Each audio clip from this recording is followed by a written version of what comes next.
Kamu ngapain, Dul? Mengamati bayangan tongkat, mau menentukan waktu sholat. Nah, ngapain repot-repot? Sekarang kan sudah ada jadwal sholat di mana-mana. Kamu tinggal buka HP, cari jadwal sholat untuk bulan ini. Itu udah lengkap, jadi nggak perlu lagi kamu mengukur-ngukur bayangan tongkat seperti itu. Bahkan sekarang kamu tinggal Google aja, waktu sholat asar. Itu aja udah langsung keluar. Ilmu astronomi dan teknologi sekarang sudah sangat maju, sehingga waktu sholat hingga setahun ke depan pun orang sudah bisa lihat memakai HP. Nah, kamu kok masih sibuk ngukur-ngukur bayangan tongkat? Tapi apa salah kalau saya menentukan waktu sholat dengan cara begini? Ya nggak salah juga, ya itu memang benar. Tapi cobalah kamu lihat sekeliling, mana ada sih orang yang mau menentukan mulainya waktu sholat dengan cara ngukur-ngukur bayangan tongkat seperti kamu. Zaman sekarang udah maju, orang udah nggak perlu lagi. Apalagi kalau nanti suasananya pas mendung, apalagi hujan lebat, mana bisa kamu mengukur waktu sholat dengan menggunakan bayangan tongkat? Nggak bisa kan? Iya juga ya. Kamu lagi ngapain? Melihat hilal. Kan besok udah mau puasa, kita mau menentukan bener besok atau besoknya lagi waktu puasa. Jadi caranya dengan melihat hilal. Lah kamu kok standar ganda gitu? Tadi ketika saya ngukur-ngukur bayangan untuk mencari waktu sholat, katanya sudah ada jadwalnya, ilmu astronomi sudah maju, teknologi sudah maju, sehingga tidak perlu lagi melihat-lihat bayangan. Dan nyatanya memang nggak pernah ada orang melihat bayangan lagi. Orang sudah percaya sama jadwal, orang percaya pada teknologi. Nah, kenapa sekarang waktu mulai puasa aja kamu kok harus ngeker-ngeker kayak gitu, nyari-nyari? Bukannya bisa memanfaatkan teknologi juga? Kan memang begini caranya. Kalau kita mau memasuki bulan puasa maupun hari raya, kita lihat hilal. Kalau dia muncul, kemudian sudutnya sudah masuk di kriteria tertentu, maka besok sudah waktunya puasa maupun hari raya. Ya kan sama saja, waktu sholat juga tadi kan memakai sudut. Ketika sudutnya 0, maka mulai masuk waktu sholat duhur. Kemudian ketika sudutnya 45 atau lebih, kemudian sudah bisa memulai waktu asar. Nah, tapi katamu dengan teknologi semuanya sudah bisa tanpa dengan melihat bayangan. Kenapa sekarang giliran waktu puasa aja kamu kok repot? Nah, orang melihat hilal kan pada intinya ingin menentukan kapan sih dimulainya bulan baru. Nah, dengan teknologi orang bisa menentukan waktu sholat meskipun sekarang sedang mendung, meskipun sekarang hujan lebat, orang tidak perlu lagi melihat bayangan tongkat dari sinar matahari. Begitu pula harusnya dengan menentukan awal puasa. Harusnya kita bisa menentukan dengan ilmu astronomi dan teknologi. Jadi sangat aneh kalau kita sampai sekarang masih harus mengandalkan penglihatan. Jadi saya sering heran kenapa sih kok orang-orang masih ayel-ayelan. Ada yang mulai puasa hari ini, ada yang mulai puasa besok, ada yang mulai puasa kemarin. Kenapa semua orang pada ayel-ayelan? Tapi kenapa ketika waktu buka puasa kok nggak ada yang ayel-ayelan? Misalkan ada yang, belum waktunya. Oh, kamu buka puasa duluan. Ya, saya nanti. Ada yang, oh saya udah tadi jam 4. Nah, kok nggak ada yang begitu? Tapi kenapa untuk memasuki bulan puasa yang terjadinya hanya setahun sekali, itu orang kok sampai ayel-ayelan? Jadi sangat aneh bagi saya. Nah, sedangkan para astronom dunia aja udah pada akur ya kalau menentukan bulan baru atau dalam bahasa Inggris disebut new moon ya. Baik itu para ilmuwan Amerika, Eropa ataupun Jepang, semuanya sepakat. Nggak ada itu yang eyel-eyelan, oh new moon mulai hari ini, enggak, mulai besok, enggak, udah kemarin gitu, nggak ada. Tapi yang lucunya, yang umat muslim kok malah eyel-eyelan, kapan bulan baru udah mulai masuk. Apa sih new moon itu? Oh, bulan baru atau new moon itu adalah ketika posisi matahari, bulan, dan bumi itu terletak sebidang. Ayo saya jelaskan biar kamu lebih paham ya. Bismillahirrahmanirrahim. Alhamdulillahirrabbilalamin. Allahumma sholli ala Sayyidina Muhammad wa ala ali Sayyidina Muhammad. Kawan-kawan, prolog yang saya tampilkan di depan tadi itu untuk menggambarkan keprihatinan saya sebetulnya ya. Kenapa? Karena hampir tiap tahun itu selalu terjadi perdebatan antara beberapa kelompok Islam, yaitu tentang kapan dimulainya puasa Ramadan maupun kapan terjadi hari raya Idul Fitri, kapan terjadi hari raya Idul Adha gitu ya. Nah, saya lihat ya, insya Allah ini bakal terjadi lagi perbedaan pada tahun ini, yaitu apa? Satu kelompok akan mulai puasa tanggal 11 Maret 2024, sedangkan pemerintah dan beberapa kelompok Islam lainnya akan mulai berpuasa tanggal 12 Maret 2024 gitu ya. Nah, bagaimana hal ini bisa terjadi? Ya, karena ini kawan-kawan ya, masing-masing kelompok itu memiliki kriteria yang berbeda tentang cara melihat hilal gitu ya. Nah, tentang ini sebetulnya sudah pernah saya bahas ya di video saya sebelumnya, panjang lebar di sana. Jadi bagi kalian yang penasaran dengan kriterianya, silakan kalian lihat di video tersebut karena saya tidak akan mengulanginya lagi di sini. Nah, kemudian satu hal yang ingin saya soroti yaitu tentang sidang isbat ya kawan-kawan.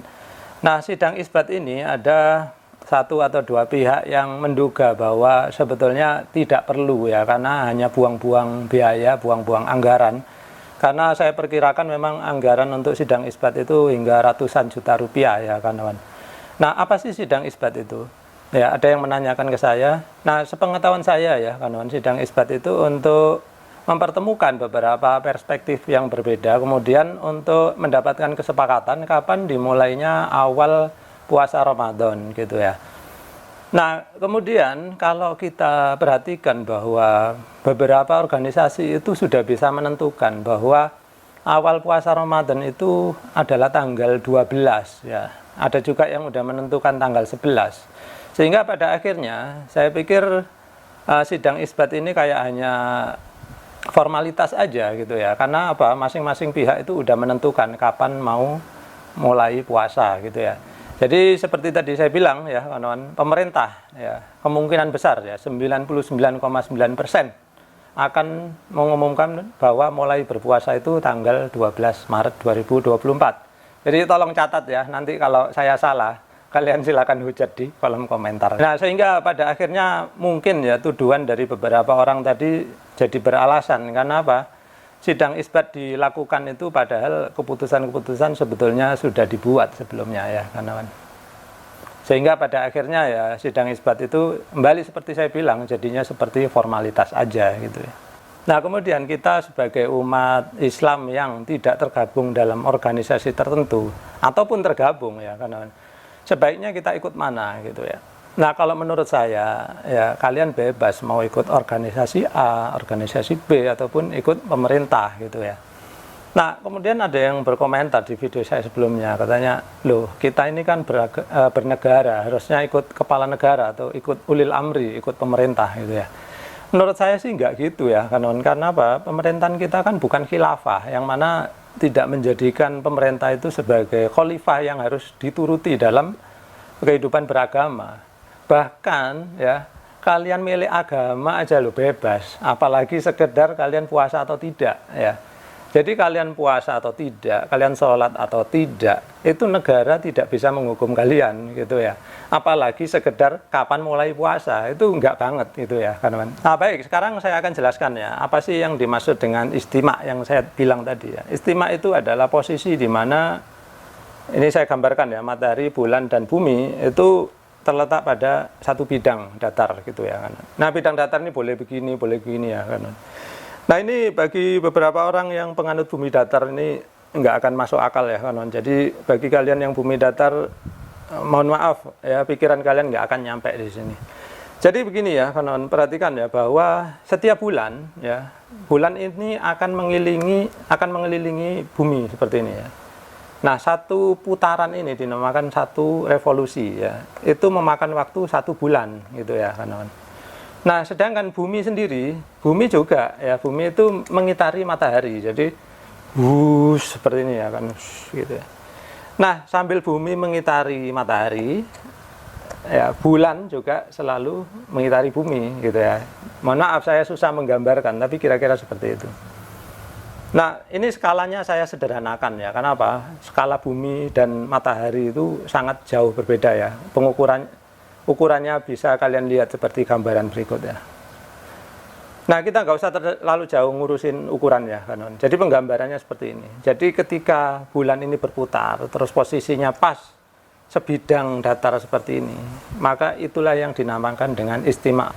Nah, ada kalanya konjungsi itu terjadi nggak hanya sebidang datar gini ya, bahkan segaris ya kawan. Perhatikan kalau ini saya naikkan sedikit seperti ini, maka itu akan menjadi segaris ya. Jadi antara bumi dan matahari itu tengah-tengahnya ada bulan. Nah, saat itulah terjadi istimewa yang istimewa, yaitu apa? Gerhana matahari gitu ya, kawan. Nah, seperti itulah terjadinya istimewa ya. Nah, setelah terjadi istimewa ya kawan, maka beberapa jam kemudian itu akan terlihatlah hilal atau bulan sabit itu ya.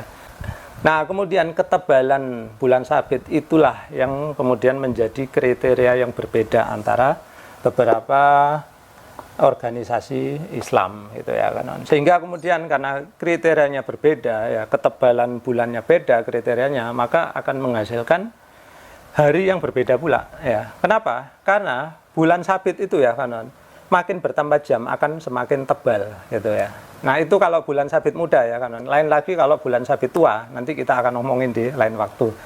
Biar video ini enggak terlalu panjang ya kawan. Nah, pada akhirnya saya ingin mengajak, saya ingin mengencourage ya seluruh umat Islam melalui organisasi-organisasi Islam ataupun negara-negara Islam ya melalui para pemimpinnya untuk kalau bisa itu ya berkumpul ya, kemudian merumuskan mana sih yang kita sepakati bersama gitu ya. Nah, meskipun saya bilang tadi itu bebas kalian kapan mulai puasa, cuman lebih enak kalau bareng ya kawan. Karena lucu, ada orang yang udah berpuasa, ada yang belum gitu ya.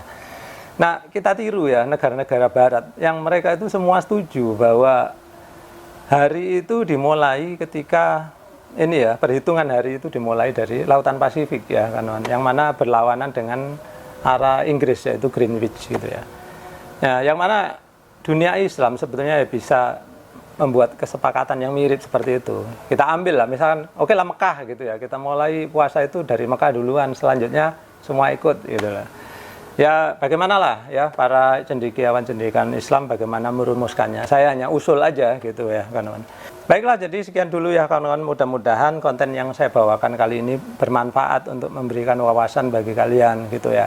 Jadi selanjutnya ya selamat berpuasa ya, dan tetap bertoleransi ya. Kalau ada yang mau puasa duluan, ada yang mau puasa besoknya, nggak usah kontok-kontokan ya, slow aja. Kalau kata Gus Dur gitu aja kok repot gitu ya. Baik kawan-kawan, sekian dulu, mudah-mudahan bermanfaat. Terima kasih sudah menyaksikan.